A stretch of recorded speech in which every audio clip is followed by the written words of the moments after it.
Okay, guys, let's take a look now at the devil's edge. Now, we've made a slight modification here. It's very slight, but you'll notice it right away, of course, right?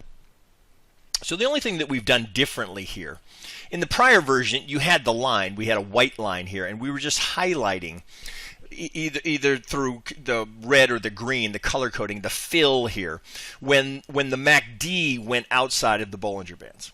All right, so I probably shouldn't make any assumptions here about, just so that you understand here, the line here that you see with the dots, that's the MACD line.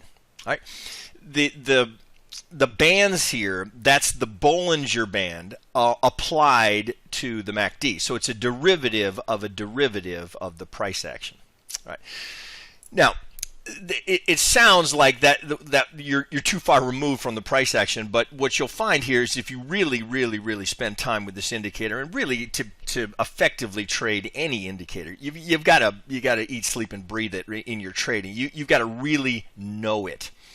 How does it move under a variety of price action conditions? You really have to spend time with it. Most people don't. They'll dabble with it, have a bad day, and say, well, fuck it, that doesn't work. The more time you spend with it, I think you'll appreciate how powerful this indicator is. Right? Now, of course, the devil's edge is really, it's a turbocharged MACD Bollinger Band, because we're just combining two additional indicators into the MACD Bollinger Band. So again, just review here. Some of you may all know this, but again, the center line, that's the vortex, right? And then in addition, we have the yellow dots representing a TTM squeeze, right? Bollinger Bands are inside the Keltner channels, right? Vortex being kind of a trend confirmation. It'll always lag a little bit on the entries. It will always lag a bit, but it's a great tool for trend confirmation. And if you kind of look through, you'll find that that's very consistent. Okay, so let's just talk about the modification. So again, previously we had just a white line here. All we've done now is add the dots. Now each dot represents one bar, right? So even though it looks like we kind of bunch up here, if you zoom in on these, right, you'll find that they are evenly spaced. So each dot is tied to a bar. Right, so one bar, one dot, right? Let me pull back out here. Now I've highlighted this particular section here. I don't know if it's Thursday morning, I think, to demonstrate that there's really a lot going on with this indicator here, and it can be interpreted in multiple ways. Or said differently, you can, based on what's happening in the market, it can influence your trading decisions in a couple of different ways. So let's just look at this section right here, where I'm just kind of highlighting here. Let me bring this down just a bit here. All right. So if I'm just going to use this little drawing tool, and we just kind of look at what we're doing here. Right. So all of this, and then we get into some chop over here. Right. But all of this action right here, this is just, I mean, the market's in a trading range, but we have an oscillating effect here. All right. So we're getting swing down, swing up, swing down, swing up, obviously. Right. So very easy to see that. Now look at the devil's edge. So you might look at this and say, okay, well, certainly in the traditional approach to how most people are taught to trade the MACD Bollinger Band, or even the MACD, but specifically as relates to the MACD Bollinger Band combination. And you'll see here, I've got the arrows turned on here. Now this, I think. Oh, it's not firing here because it's in a squeeze. So this is set to where if there is a squeeze, if we cross, in this case, if we're crossing outside of the Bollinger Bands, if it happens during a squeeze, it does not fire the candle, or pardon me, fire the arrow. Right? So you'll see here's another one here where we cross outside, but because it's happening during a squeeze, no signal. Now these signals are the more traditional MACD BB entry signal. So it's tied to the MACD line going outside of the Bollinger Bands, right? So you see this. Well, here we get one because the arrow fires here as it goes outside, right? Same thing here. We get one here. So this section here has long been considered the way that you would want to trade the MACD BB, because this is the strength of trend. We've pushed beyond. Remember, one standard deviation is approximately, I'm just rounding here, 68%. Of the MACD, right? So when we're crossing over the Bollinger Bands, we've made a significant hurdle to get across what would contain 68% of that, well, let's just call it price action, right? Even though it's a derivative of a derivative. It's just, but for it to go outside of the Bollinger Bands, then get all the way back across, we can tell the market is oscillating. When we're moving, let's see if I can find it's something like this, where we have a more of a sustained trend over here, where we lose that oscillating and we just go straight up here. We can see, right, even though we get a little dip here, it's the large push. So you say here's one signal, second signal, third signal. These are traditional approaches to trading a MACD BB. The push outside of the Bollinger Band, that's the sign of strength. Now, what you'll note here, when you start looking at the price action and what's being reflected in the devil's edge. Well, if you're just trading the break from the move from inside to outside, right? Let's look at this price action. Well, from this arrow here, well, you got a nice little trade there. What is it? Just out of curiosity, right? So there's about 30 ticks right there. But the MACD is actually showing you something else, right? That we're not attuned to thinking of it as, and that's more of an oscillator, much like a stochastic or an RSI would move in these kind of oscillating conditions. So if you look, for example, at this pivot down here, and you say, okay, well, we had the sell signal as we pushed outside of it here, but as we curled back around and then broke into the Bollinger Bands, which we did, which would be the second bar here. Where's the better trade? All right, where's the bigger winner? Once we cross inside, if we ride that all the way up to this point here where we go back outside, we're damn near doubling the return on that trade. Right, it's the same thing here. Now, once we get here, once we go from outside to inside, even though you don't get the arrow here because of the squeeze, just assume the squeeze one there. If you were getting that outside section here, you might get that bit of it. But the other way to consider the MACD, and which this is consistent with the template that I just posted for you guys, is when it breaks from outside to inside, you actually have an oscillating type of feature with the MACD. Now, it's totally a function of volatility, because while we're in this nice oscillating pattern here, look what happens here, right? As we go into what would clearly be just chop, right? That's the kind of shit that'll kill you.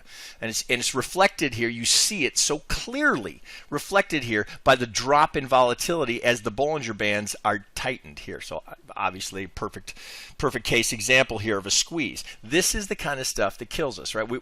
Thus, anything and everything we can do to be visually alerted to this kind of chop, we want to implement. We want to pay attention to that. It's just like the chop zone in the wicked wave or a squeeze here in the devil's edge. This is a high alert. Now, the interpretation of a squeeze is that while during the squeeze we're in low volatility, the assumption is we come from low and we move to high. Now, it can sustain, right? It can go on and on and on, but eventually there's going to be a kick of volatility because we're not going to stay in a squeeze. Well, anything's possible, but we're not. Typically, if you look back historically, I mean, here's a fairly long one. Now, this is early in the night, right? So after hours here, so there's almost nothing happening here. No trading, right? It's just kind of blocking you, saying, okay, do you want to trade this? Right? Not particularly, right? You don't want to trade that stuff where you've got that little squeeze, because there's no telling which way we come out of it, up or down. But again, I draw your eyes to this from the oscillating feature. So the way that I'm going to kind of open your mind to looking at this is not just the break outside, but the turn back inside. It's actually a much bigger winner. So same thing here, right? Same thing here. Once we go outside, what we've done is created all that energy potential. It's just like an RSI or a stochastic. You're creating the energy potential for this to now circle back around and go all the way back across, right? It's commonly called crossing the river, right? So if we go from outside and we get this nice separation here, I've created an energy, I've created pressure, think of it that way. I've created enough pressure here for this to come back around. So the first hurdle is to get across the river.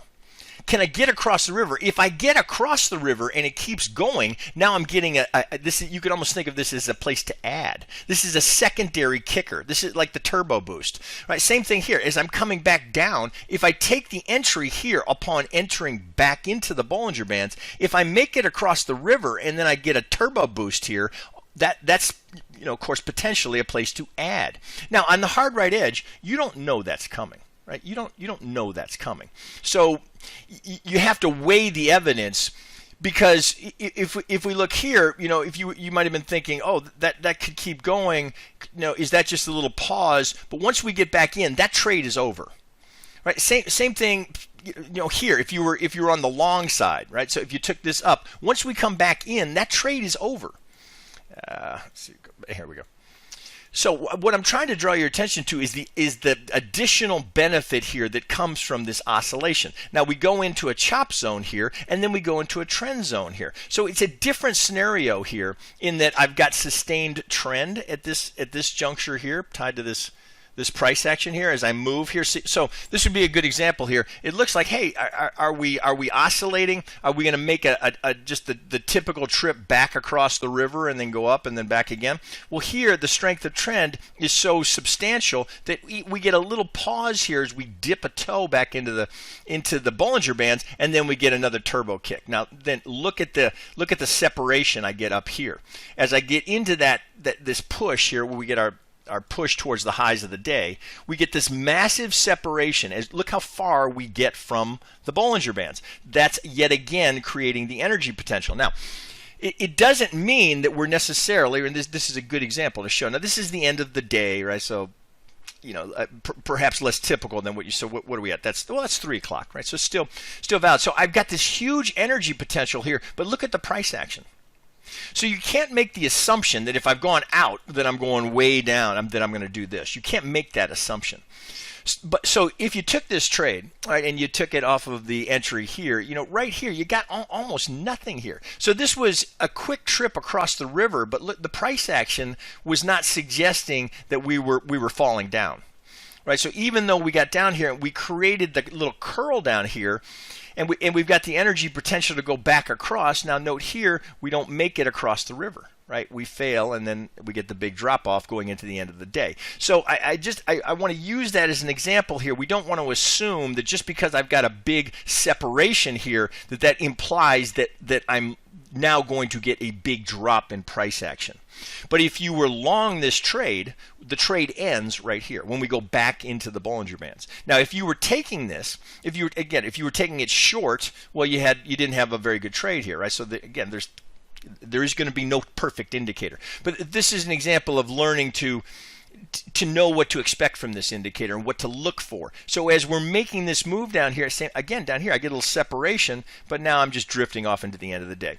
All right, so that's a particularly good example to emphasize the oscillating benefit that this can bring to you. Let me just go to find another day here and try not to belabor the point here. Now this was a day where we had a massive sell-off.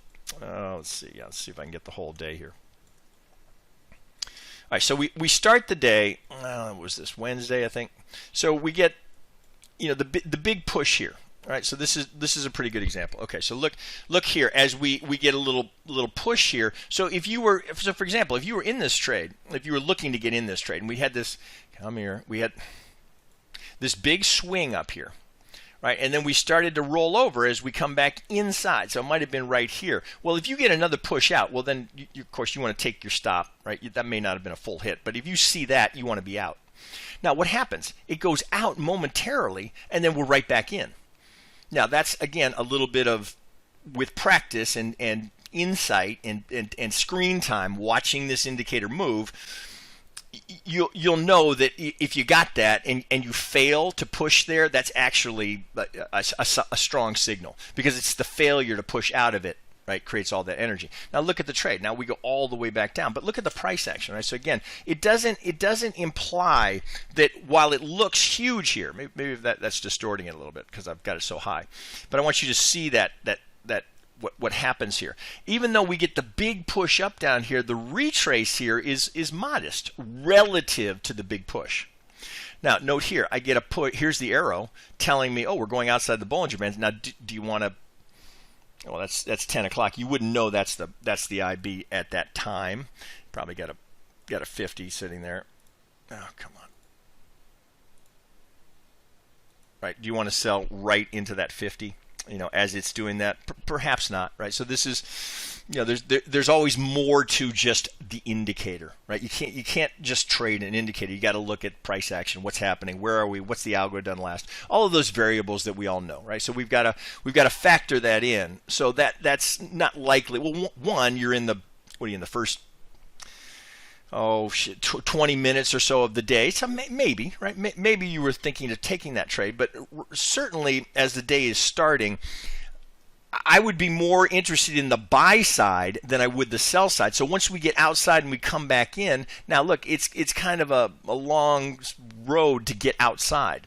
Now once we get outside, I get just a little mini turbo here before I'm back down. So if you took the trade here as we came back in, you didn't get much from it. What did we get there?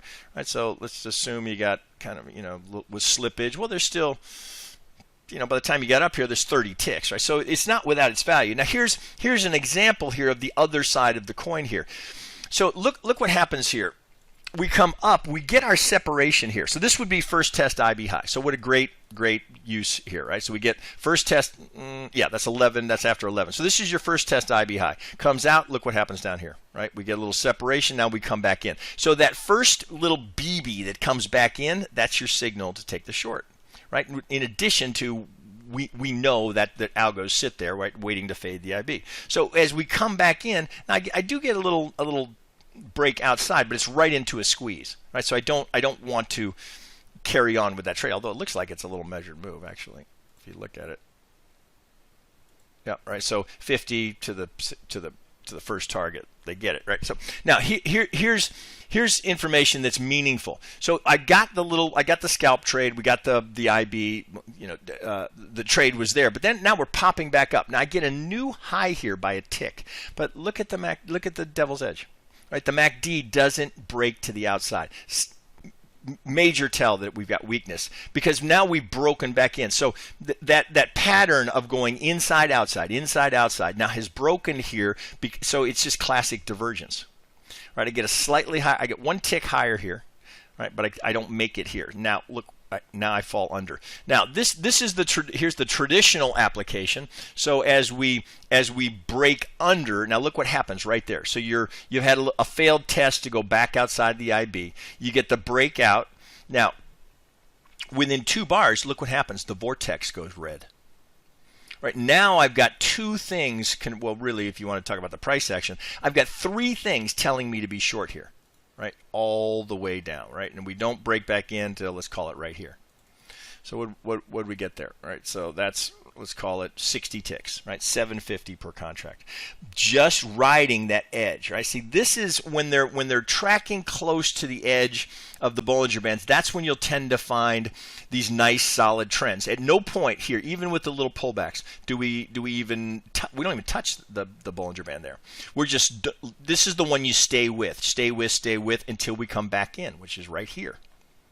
Now, do you want to take that trade on the way back in? Well, I mean, it's there for the taking, right? So what if you took it?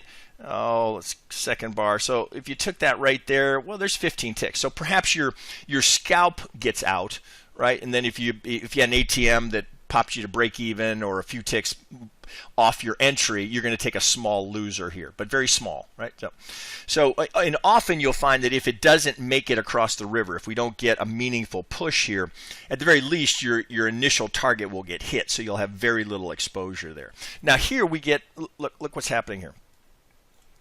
We're getting just on the other side of the river. Now, do I want to take that breakout? Well, of course, on the hard right edge, you don't know what's coming, right? That's all you know right there. Do you want to take that long? Well, just looking at it, right? Do you want to buy right into the IB low?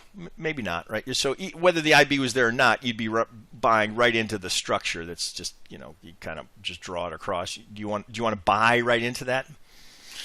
Individual choice there. I wouldn't. I'd want to see us if we get in and then we sustain. right? Are we just going to do a little tap from underneath and continue to go down? So if you're here, this is kind of back to where I first started, saying you've got to get used to how the thing moves and what it's telling you. Now, could you trade this by itself? Well, again, that's even though you're getting a signal here.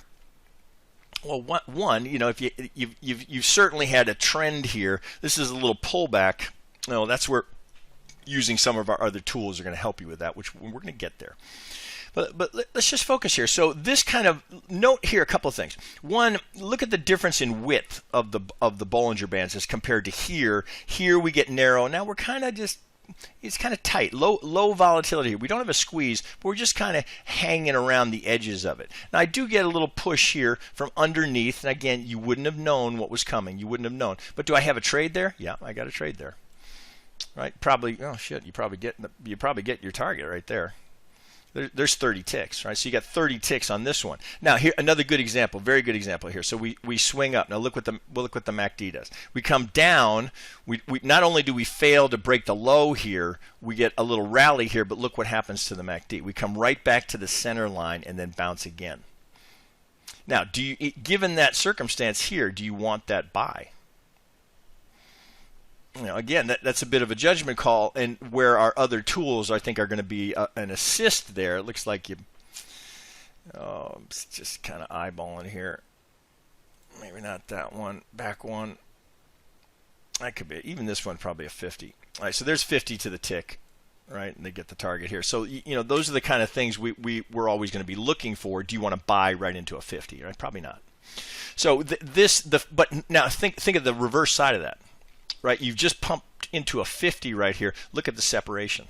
So if you're now taking this on the return back into the MACD, look what I get here. I get my entry back in. So let me get my entry back in. So that would be you had that one bar. So you're probably right here. Okay, so I get not a lot of price action here as I cross the river, but as I get on the other side of the river, turbo boost. So if I took the initial trade here, my first one's out.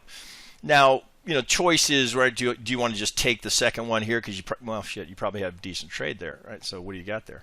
So from here, you got, you've already, I mean, you're at 575. You got 46. Well, let's go back a little bit. Let's go right here. So you've got, you're still, approximately $500, right? So even if we say 39. Right here, you've got 39 ticks, 487. We do get a little kickback here, right? That could have spooked you. But if you're staying with that, right, we go all the way down until right here, right? It turns into 92 ticks. Now we go back inside, right? Now back inside. So we're outside now. Can we cross the river? Nope. Weak, right? So sign of a trending market is when it can't get back across the market. So all this is just a little pullback. Right, that's the kind of thing where you might, do I want to add here? Do I? Right, it's end of the day, questionable as to whether or not you'd have the balls to do that at the end of the day. Particularly if you've had a good day, you're probably not going to want to risk giving anything back because we didn't get to the other side of the river. Which, granted, that's a sign of weakness, but the ideal setup for this is to get separation. Right, the